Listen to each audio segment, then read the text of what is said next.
Om Namo Narayanaya, Revered Swami Swatmaramanandaji Maharaj, Revered Chandikanandaji Maharaj, respected elders, dear sisters and brothers, a warm and loving welcome to this evening's Bhagavad Gita classes. I now respectfully request Revered Maharaj to commence with this evening's class.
स्थापकाय च धर्मस्य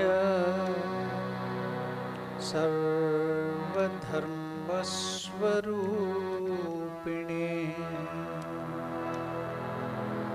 अवतारवरिष्ठाय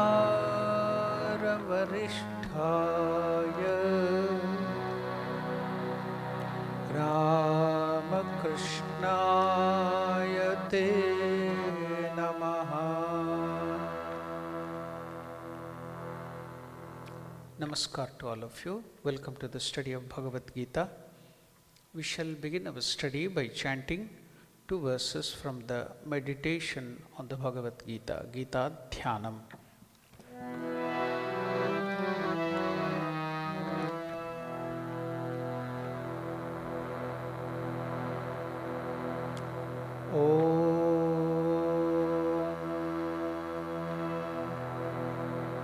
पार्थाय प्रतिबोधितां भगवता नारायणेन स्वयं व्यासेन ग्रथितां पुराणमुनिना मध्ये महाभारतम्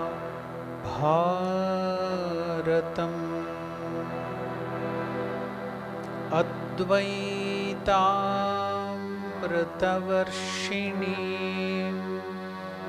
भगवतीम् अष्टादशाध्यायिनीम्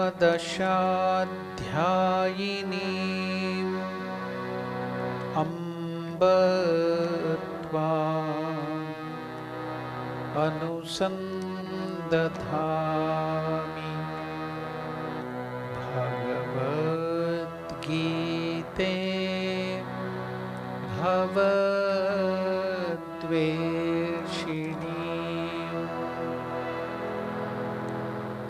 वसुदेवसुतं देवं कंसचाणूरमर्दनं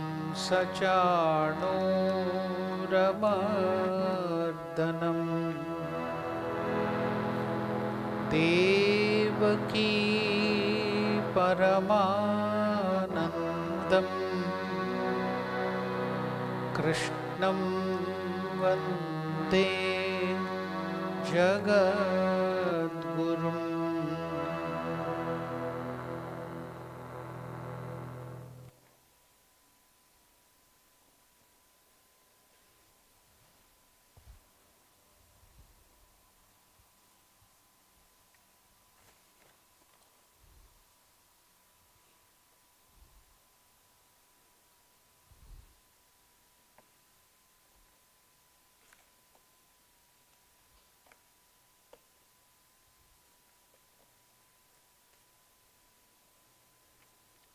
We were studying the 30th verse. We shall chant the 30th verse. Just revise it a little and then we will go to the next verse, that is the 31st verse of the second chapter.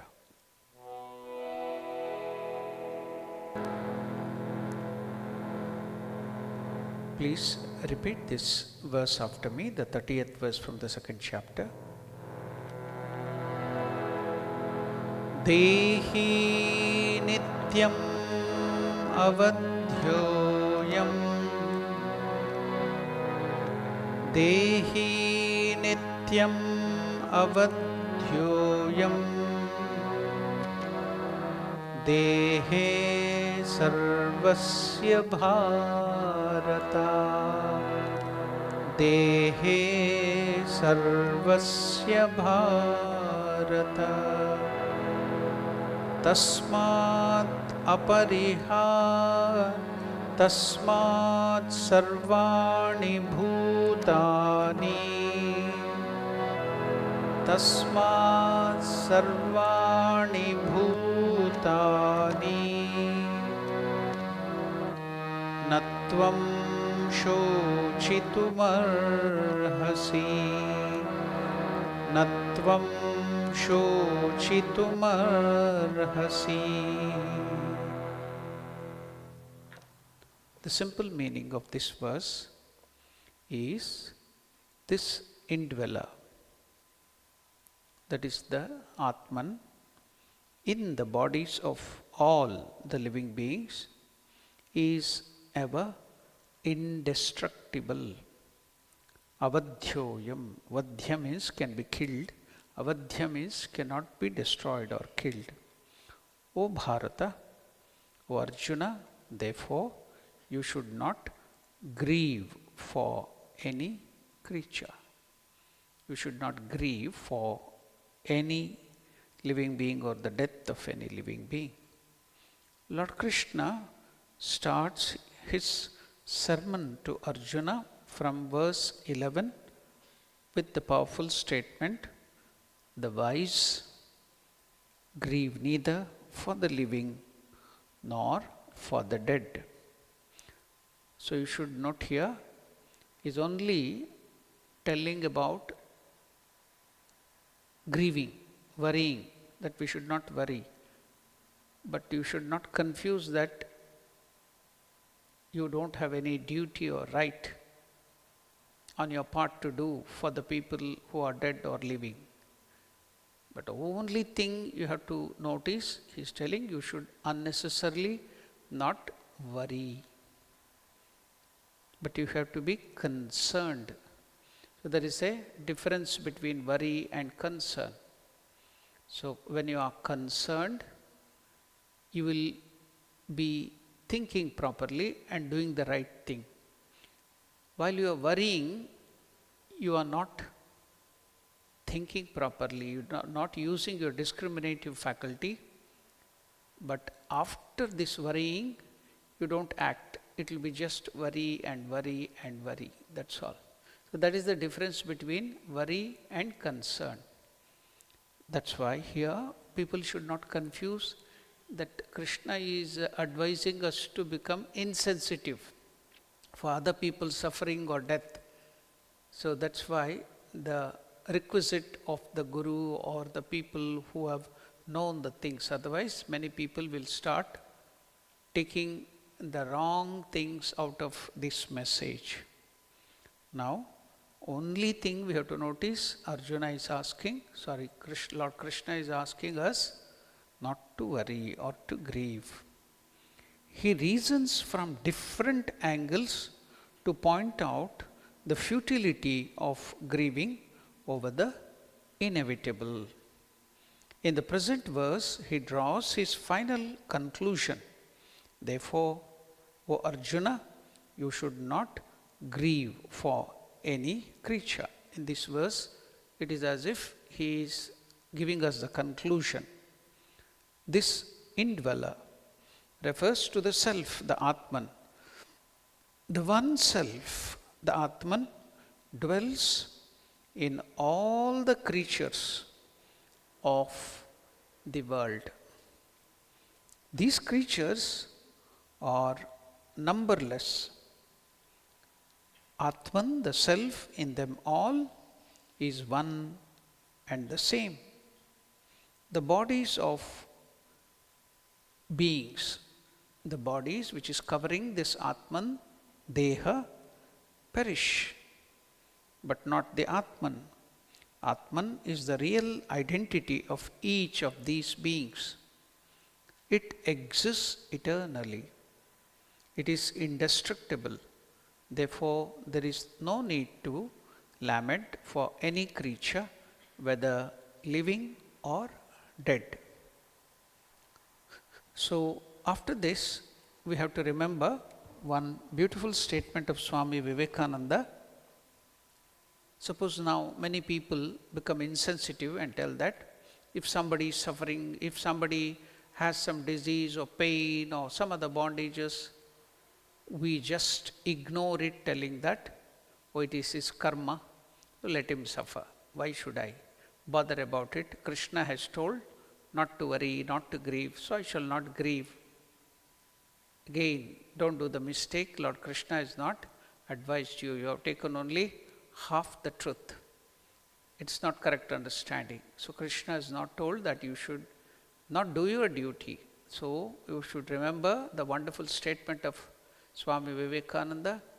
If it is the karma of a person to suffer, then Vivekananda tells it is your dharma to help him come out of that problem or bondage. So if that is his karma to suffer, it is our dharma not to worry, but to help him come out of that suffering. So next verse, you can see Lord Krishna is giving that. Now, from the very high level, he comes down to the next level, the ethical level. Earlier it was the spiritual level. He told about the Atman and the reality. Now Lord Krishna comes down.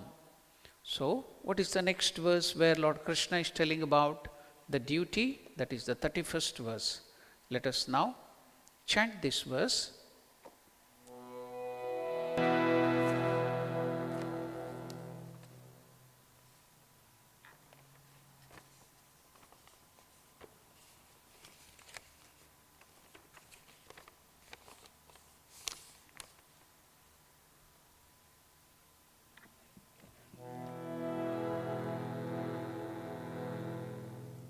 This is told by Lord Krishna to Arjuna, so it will be a common factor. Shri Bhagavan Uvacha. Swadharmamapi chavekshya Swadharmamapi chavekshya Na vikampitum Na vikampitum Dharmyadhiyuddhachreyo-nyat Dharmyadhiyuddhachreyo-nyat Kshatriyasya na vidyate Kshatriyasya na vidyate.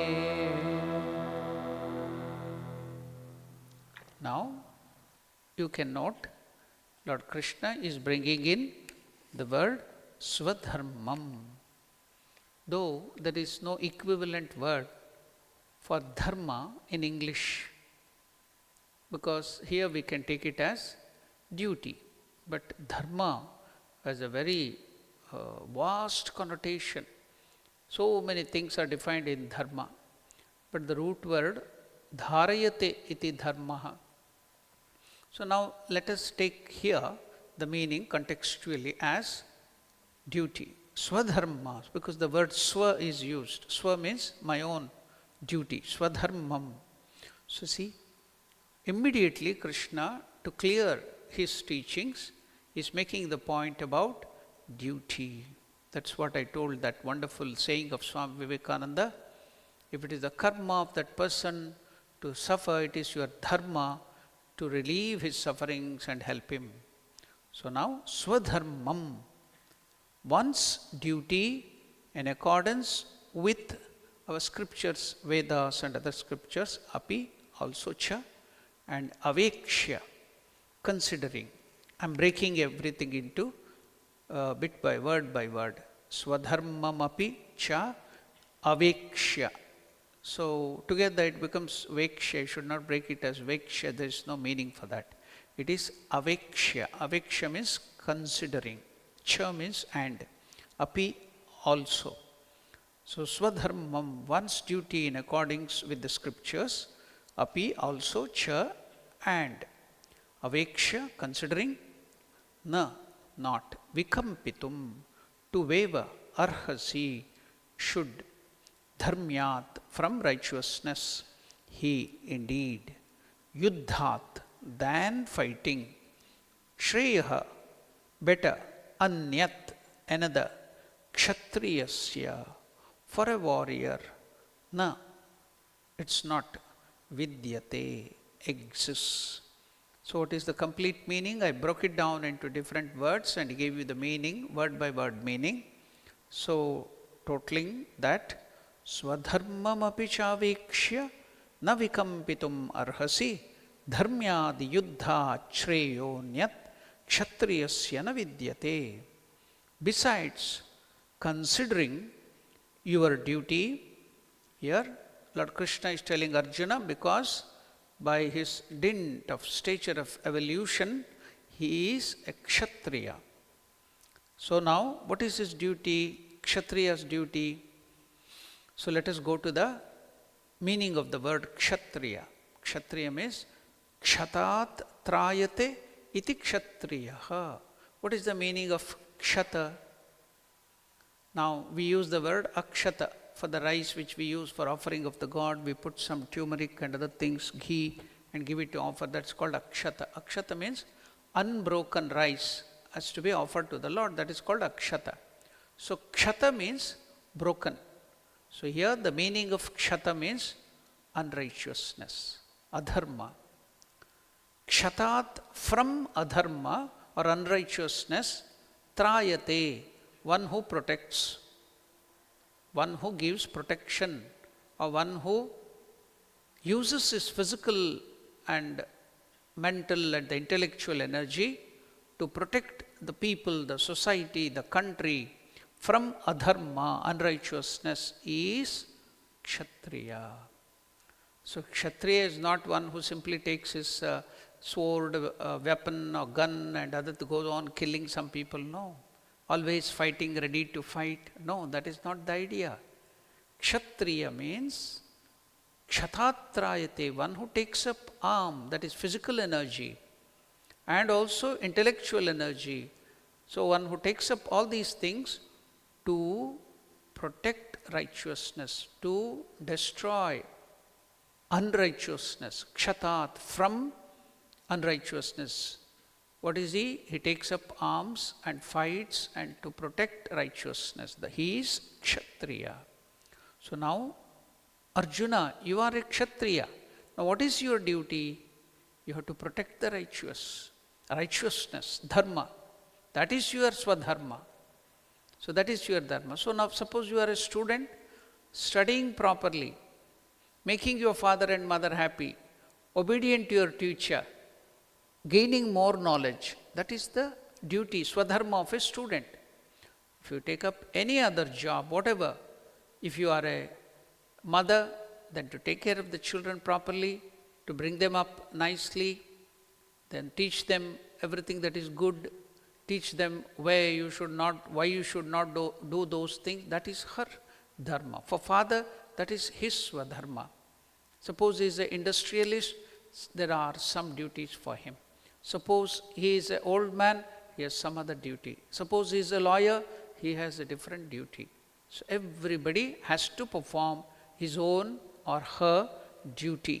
So here, Arjuna's duty is kshatriya, warrior. So he has to do his duty.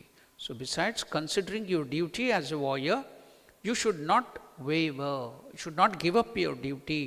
You should not think of other things. Indeed, for a warrior, there is no better engagement than fighting for upholding of righteousness.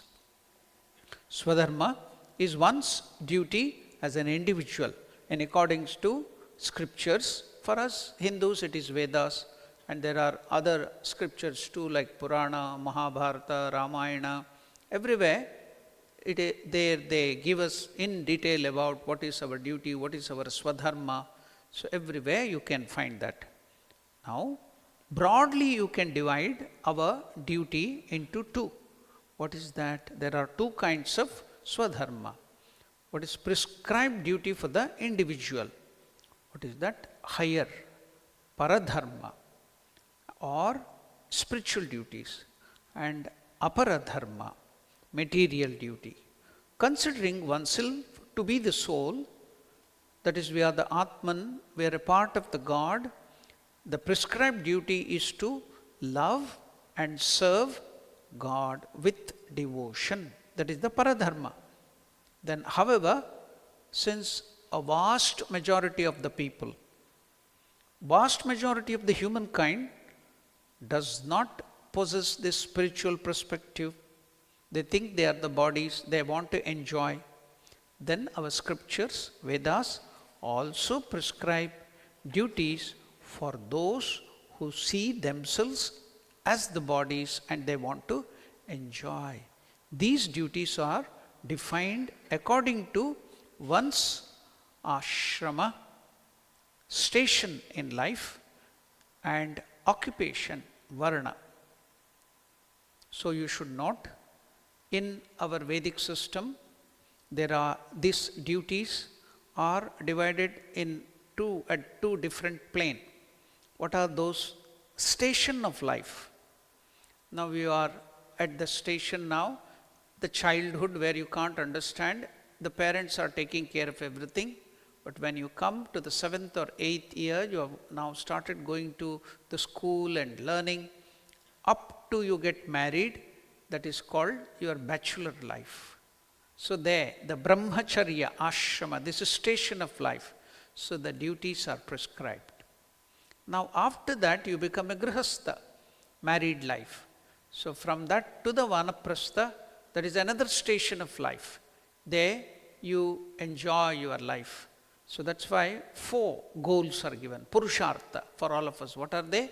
Dharma, artha, kama, moksha, goal of life. What is that? Artha and kama, gaining wealth. Artha means gaining wealth, gaining property, everything. So why? What for? Kama, to fulfill your desire, to enjoy.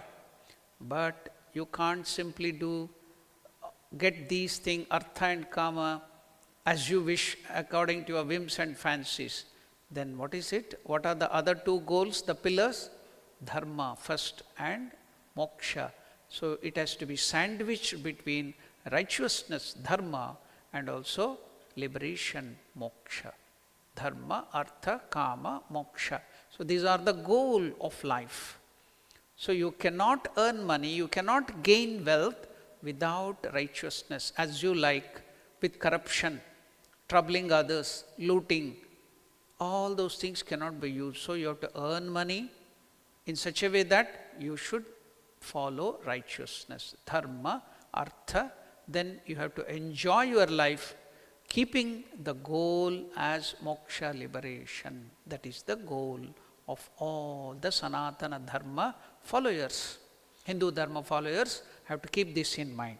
For that, to differentiate between the duties and also other things, at 2 levels it has been divided. What is that? According to the station of life.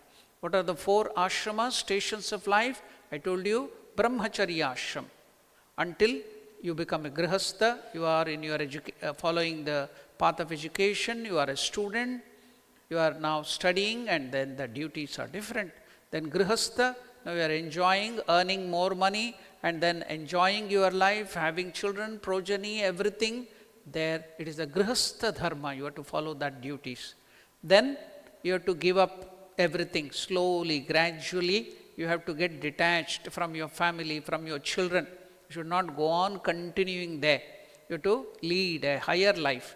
Then the preparation is called vanaprastha. Vana means forest. So you have to go to the forest. You can live with your wife. You can be there having little facilities, but you have to do a lot of sadhana, meditation and other things, worship, charity, whereby slowly you are detaching from all the enjoyments, then leading to moksha, liberation, preparation for the death and hereafterwards. So vanaprastha. Then final station is sannyasa. So every Hindu had to follow, according to our Vedic or Sanatana Dharma, you have to follow all these stations of life. But now all that is gone because westernization and all the other, so many other different things, everything has collapsed, but it is still there. So the duties were prescribed accordingly. Then there is another way of prescribing your swadharma. What is that? According to your occupation. The work you do and your tendencies. All people, everyone is not made in the same way. They have different propensities. So the qualities of human beings can be based upon these 3 things. What is that? Sattva, Rajas and Tamas. So accordingly, now you can see people, they cannot take up too much of responsibility. They cannot do enterprising things on their own. They will not have sufficient intelligence, they will not have sufficient strength, they have only physical strength, little physical strength where they can do some work under somebody. So they don't have too much of intellectual acumen. So for them, they were termed to do the work under somebody. So they will work for the sake of earning money under somebody using their physical force. They are called Shudra. It is not to make anything up and down. It is not by birth. It is not by choosing somebody into something, he was born in that. It is not nepotism or something like that. It is by the dint of his quality, based upon the stages of evolution, wherever he is, whatever his nature is, whatever his occupation, what is the work he does, and whatever is his nature. That's why it's called Varna Ashrama.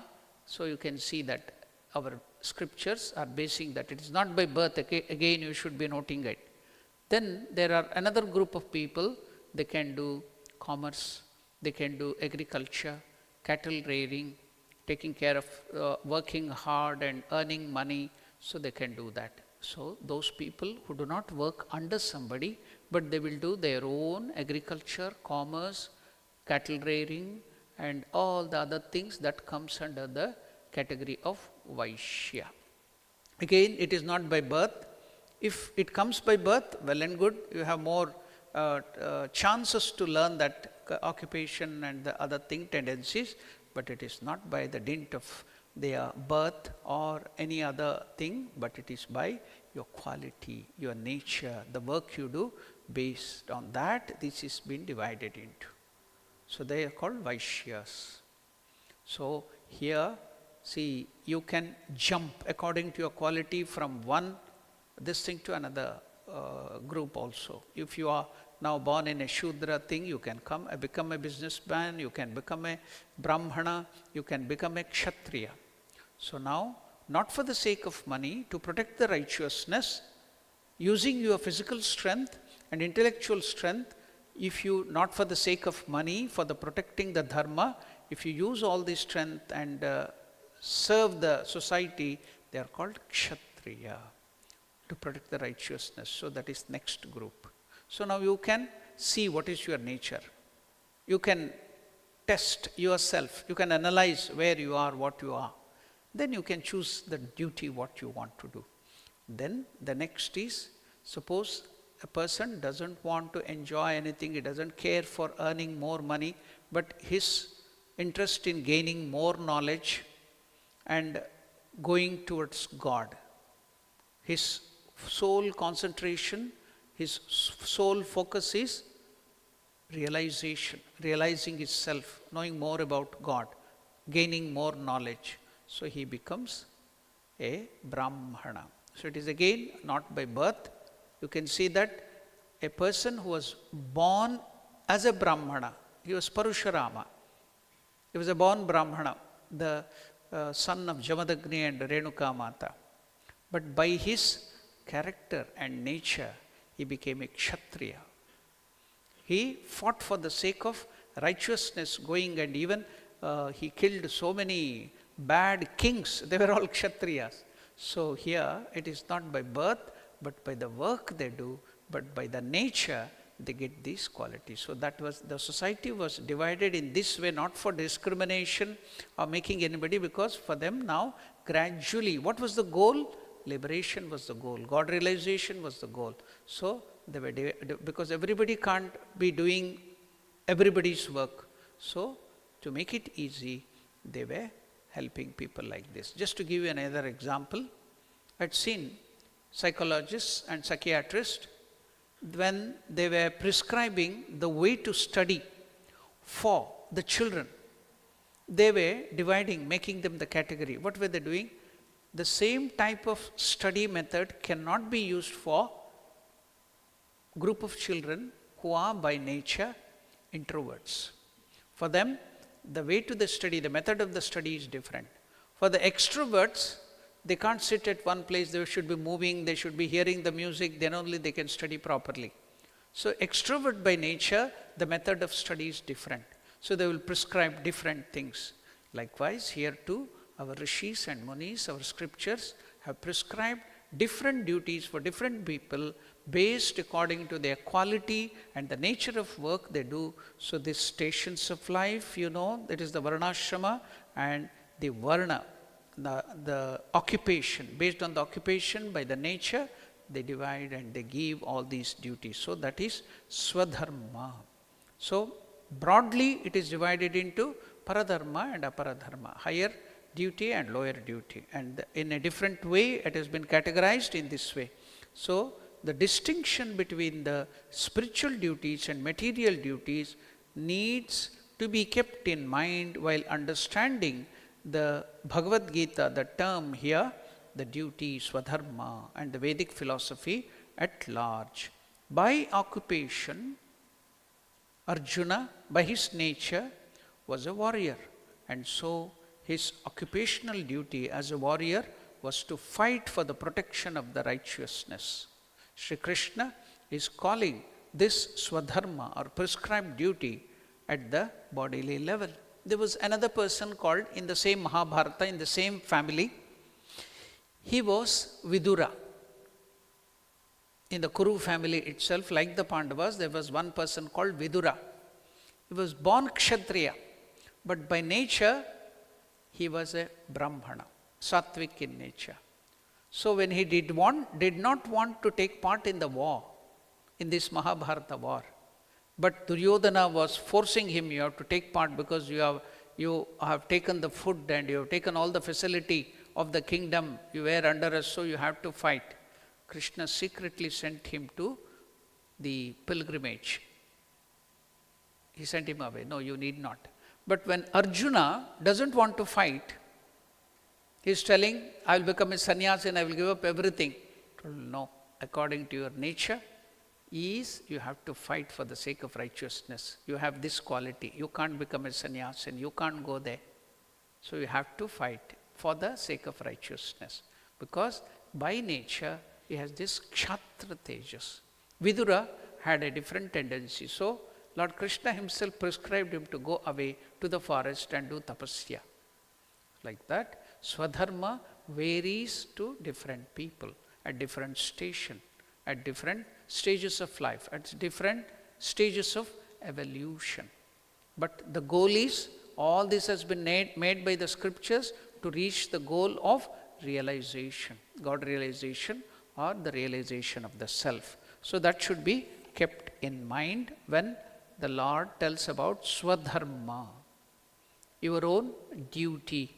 So what is my duty? Now I have very briefly told you. As we go on taking up this Karma Yoga and other yogas, we will go into the deeper aspect of this. Now we shall go to study this verse from a different perspective.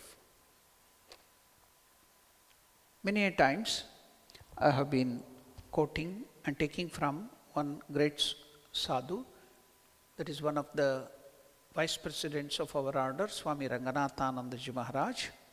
He explains about this Swadharmam apicha avekshya na vikampitum arhasi dharmyadhi yuddha shreyo nyat kshatriyasya na vidyate. Paramapuज्य Ranganathanandaji Maharaj is telling, even from the point of view of your own dharma, you should not recoil from this challenge before you.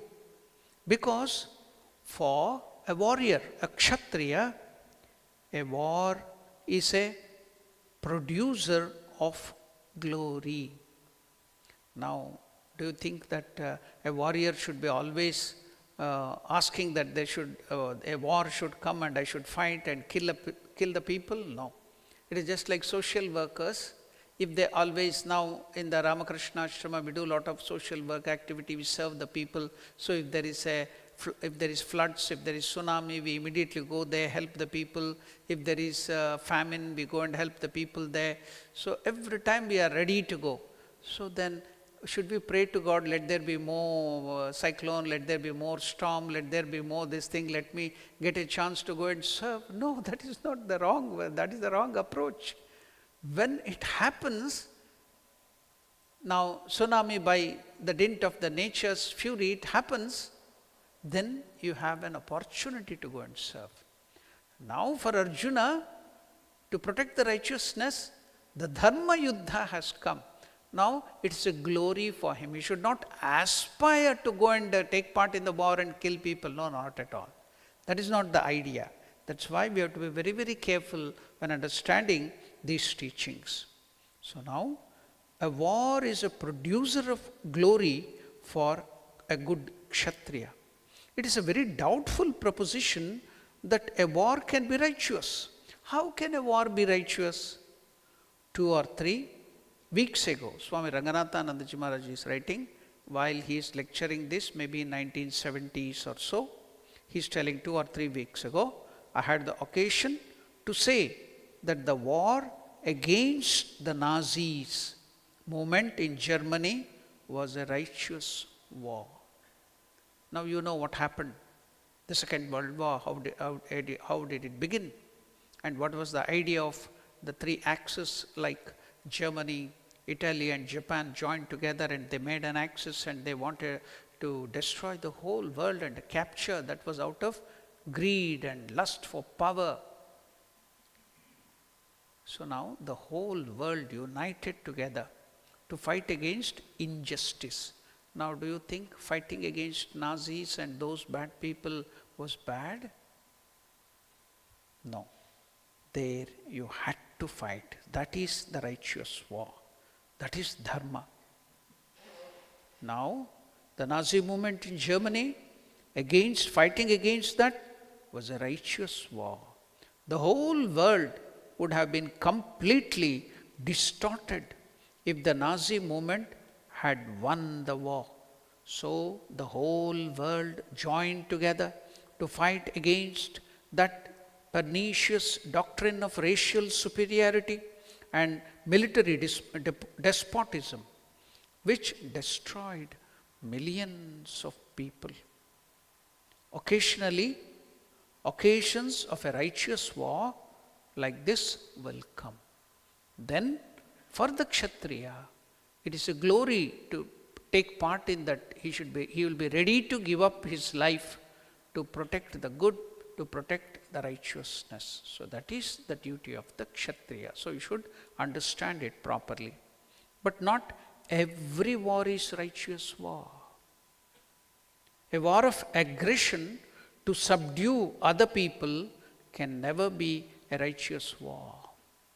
All war for defending a nation's freedom is righteous.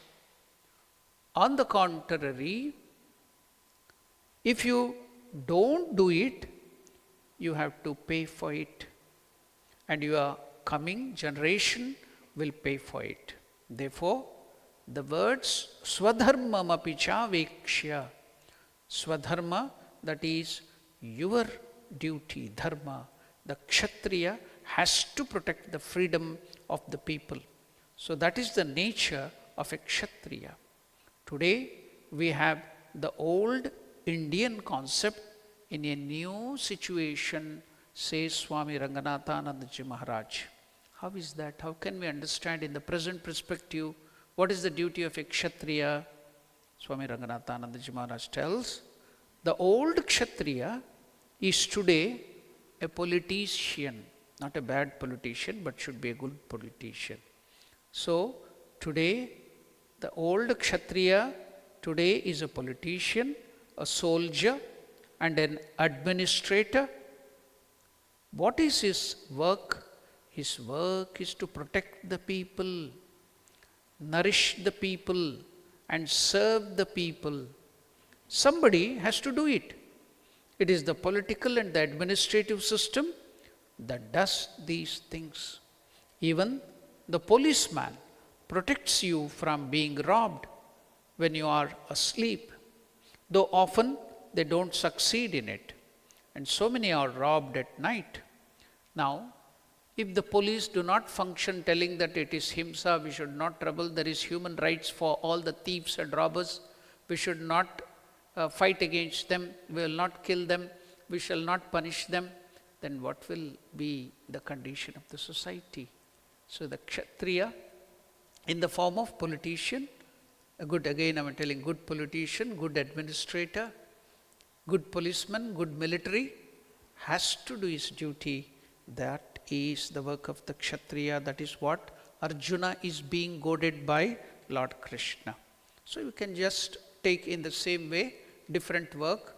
In those days, India and Sanatana Dharma had divided the duty in this fashion. That shows the inefficiency of our administration if we don't do that. That is why now here there will be indiscipline in the society. So in this way, the politician, the administrator, and all the defense services, including the civil defense services like the police, they also belong to the Kshatriya class. Their work is to serve others with their power, their energy. They handle power, but the power is only for the service of the people. That is the nature of that power.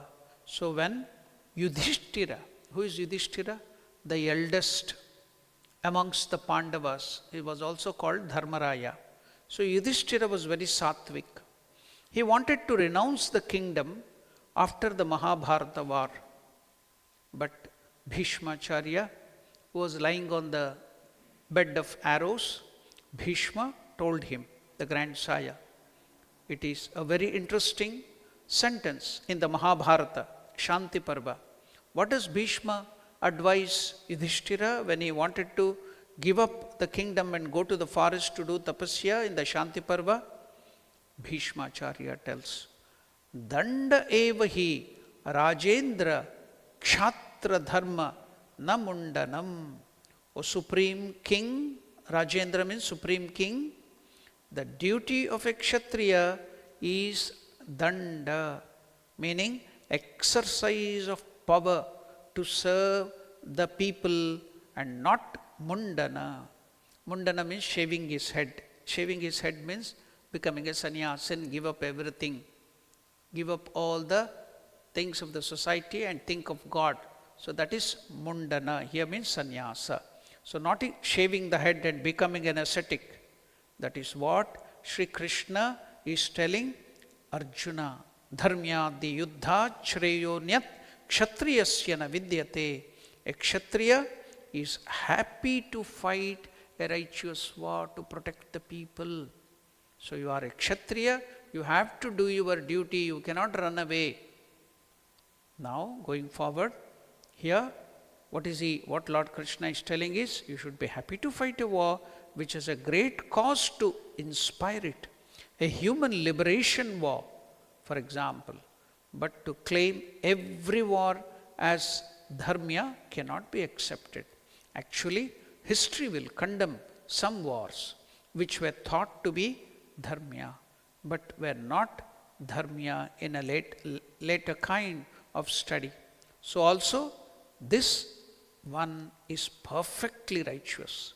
To protect your national freedom, a defensive war is always of righteousness.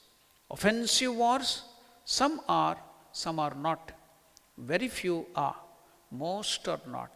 Just like what now India at that time, when Ranganathanji Maharaj is giving this lecture, he is telling India had done in sending, at the request of the United Nations, some soldiers and officers to monitor the peace between Iran and Iraq war.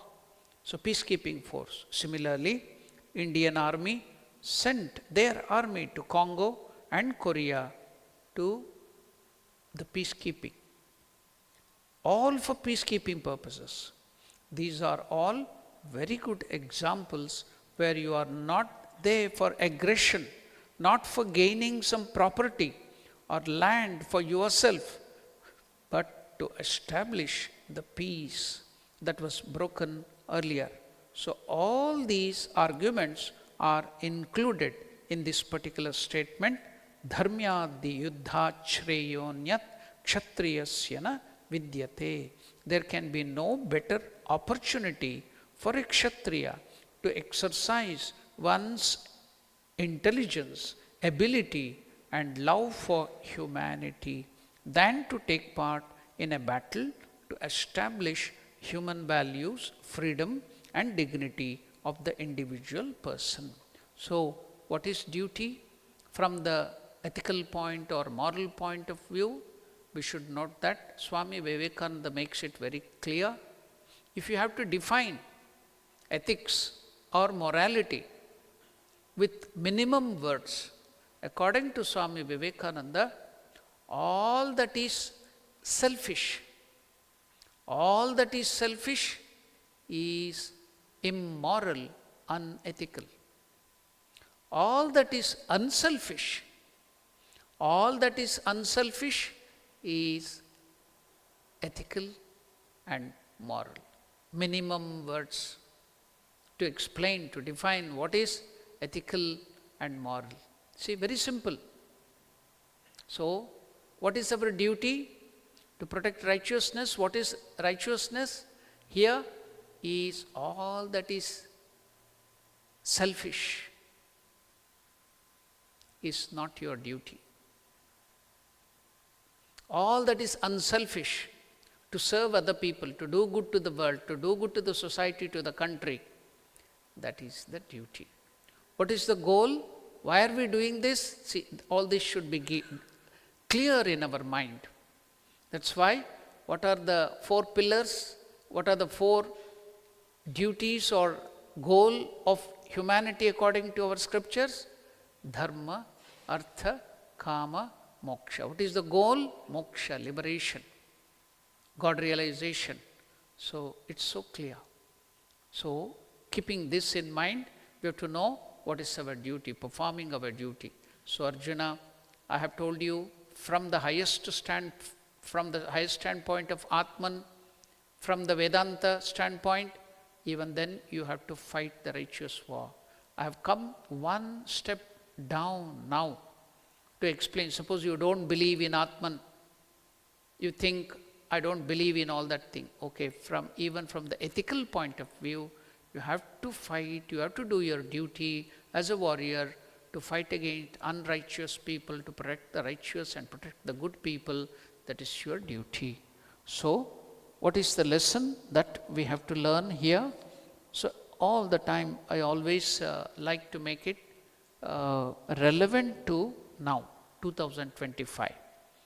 So moreover, considering your own duty also, you should not waver, because for a warrior, nothing else is greater than a righteous war.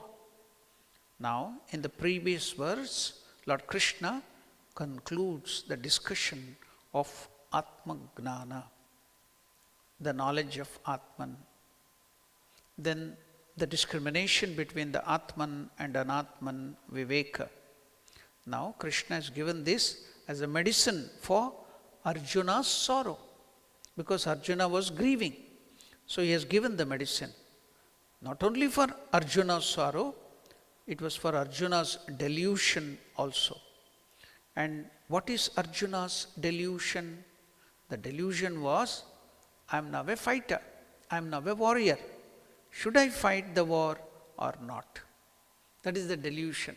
He is a warrior, he has come to the war to protect the good and to punish the bad. He has taken up arms.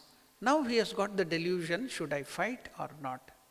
That is the delusion. Likewise, we are in the field of action now. Now we are always deluded to think what is right, what is wrong.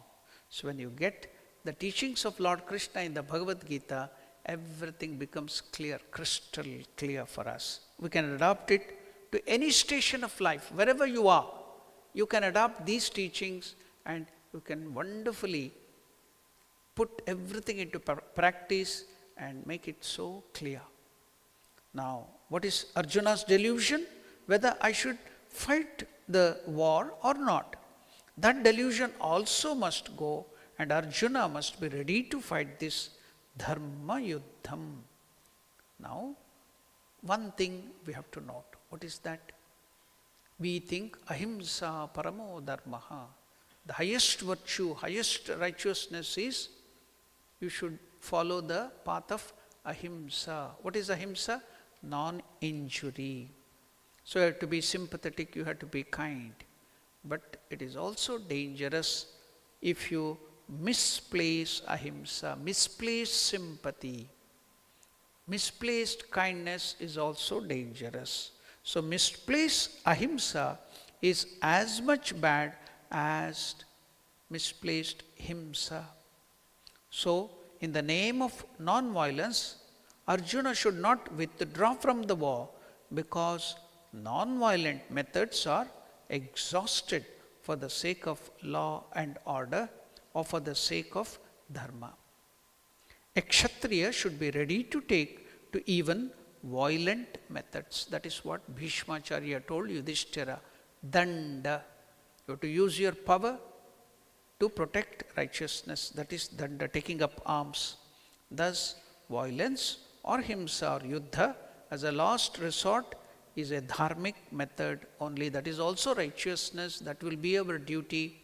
So you can see, Ramachandra also took up arms to fight against the evil Ravana. The whole of Mahabharata and Bhagavad Gita is the Pandavas took up arms against the evil Kauravas. Everywhere you can see that. That's why everywhere you can see we have to protect the good. We have to take care of our country.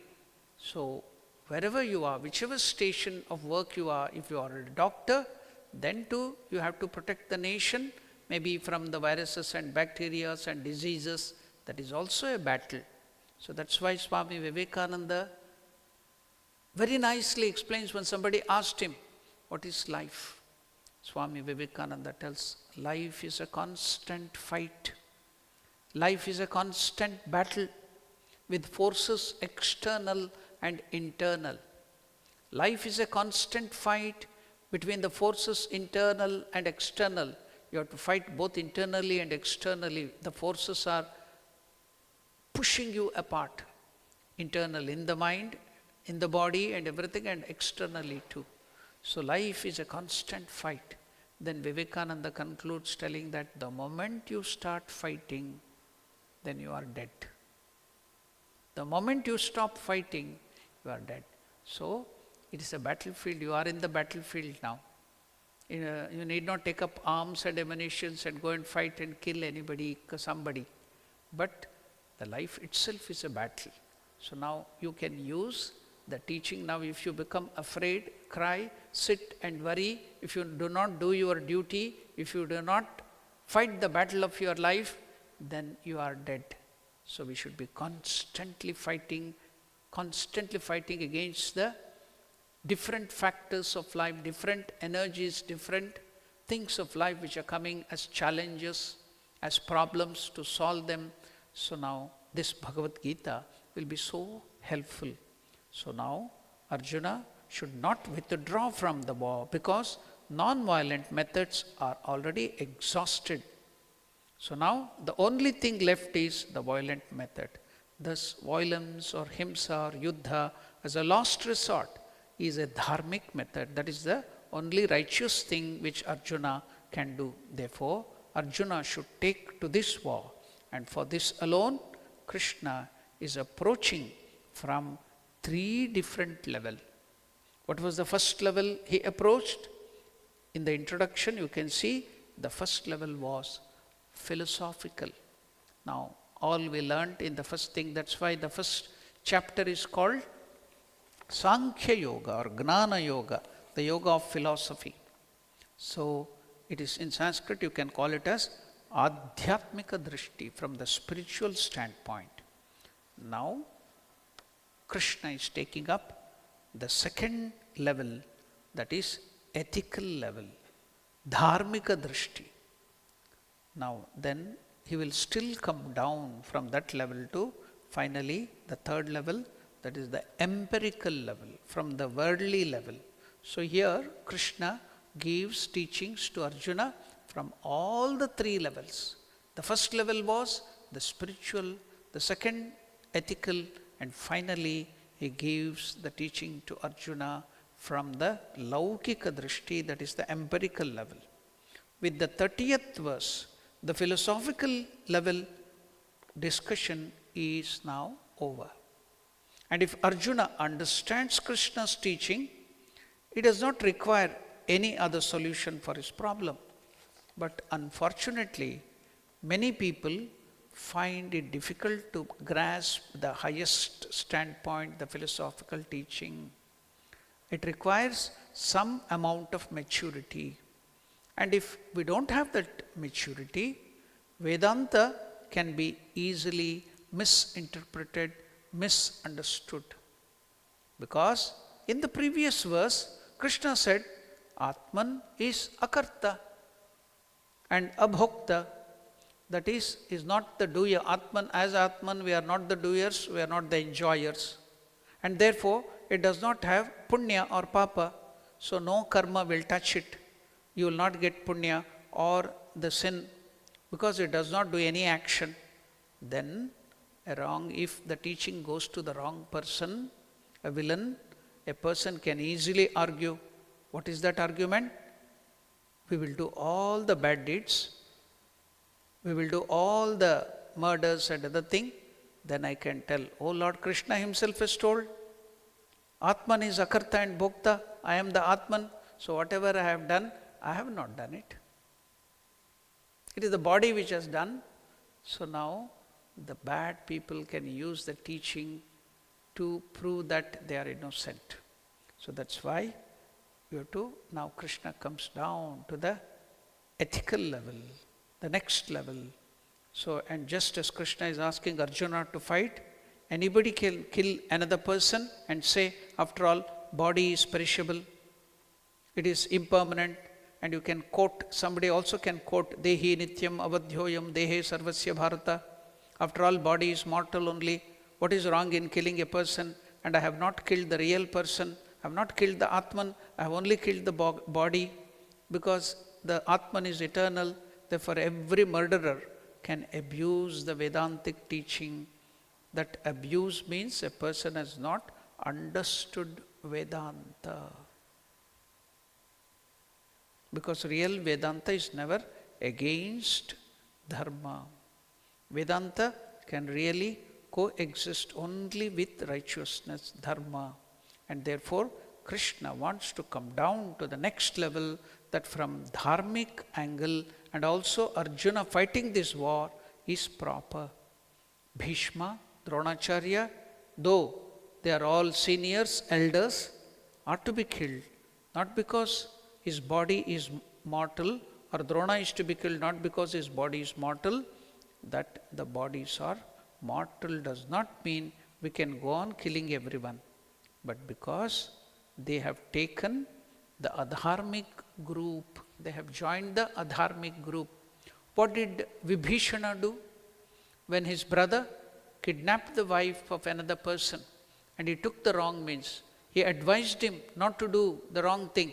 But when Ravana didn't adhere to that advice, he gave up his own brother and he came to the group of righteousness. He came to the group of Ramachandra and fought against his own brother.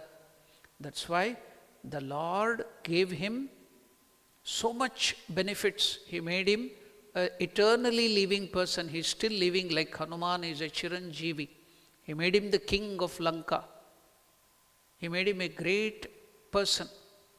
Why? Because he fought against adharma, even though he was his own brother, elder brother. Because he was unrighteous, he took to the party of righteous. But here, Dronacharya, Bhishmacharya, they were great people, but they were fighting on the group or with the group of unrighteous people. That's why Krishna is telling Arjuna, you have to now destroy them. Otherwise, there will be danger for righteousness. There will be danger for all the good people, so you have to kill them. So that is the argument here. Even though Bhishma himself may be great, even though Drona himself may be a great person, unfortunately, they have joined Duryodhana, the unrighteous person. From the ethical angle, whether you know philosophy or not, doesn't matter. Analyzing from the ethical angle, moral angle, you have to fight this war. And therefore, the dharmic angle begins in Bhagavad Gita in the 2nd chapter from verse number 31. From here, this goes up to the verse 33. 31 to 33 is the teaching of Sri Krishna to Arjuna from the dharmic or ethical angle, that you should do your duty. So, if Arjuna has to fight as a warrior, for us, we have to do our duty, swadharma, from this angle. So, he is saying, swadharmam api chaveksha na vikampitum arhasi. Arjuna, you might not understand the highest philosophy of Atman, God, and does not matter. Even from the standpoint of your duty, swadharma, you should never have hesitation to do your duty. You should never waver. You should not think that they are your teachers, they are your elders, because dharma is more important, which is really eternal. Here Krishna uses the word swadharma, which is a technical word. And I would give a brief idea on what is this swadharma. In the next class, I will take up the help of Swami Vivekananda to deal about this duty. What is duty? What is swadharma? So, what is high? What is low? Now, some people may think the duty of the sannyasin may be great, so householder's duty may be low, or the duty of somebody else may be great or low. No, it is not like that. Now, Swami Vivekananda very nicely explained about what is duty, what is the duty of a householder, what is the duty of a sannyasin, what is the duty of a student, or what is the duty of another person. So, very nicely Swami Vivekananda explains it. So, we will take up that chapter of Karma Yoga from Swami Vivekananda's complete work and try to explain what is swadharma, what is duty in our next session. Because we have already exhausted our time, we will just chant one verse from the meditation on Bhagavad Gita and close our discussion of Bhagavad Gita for today.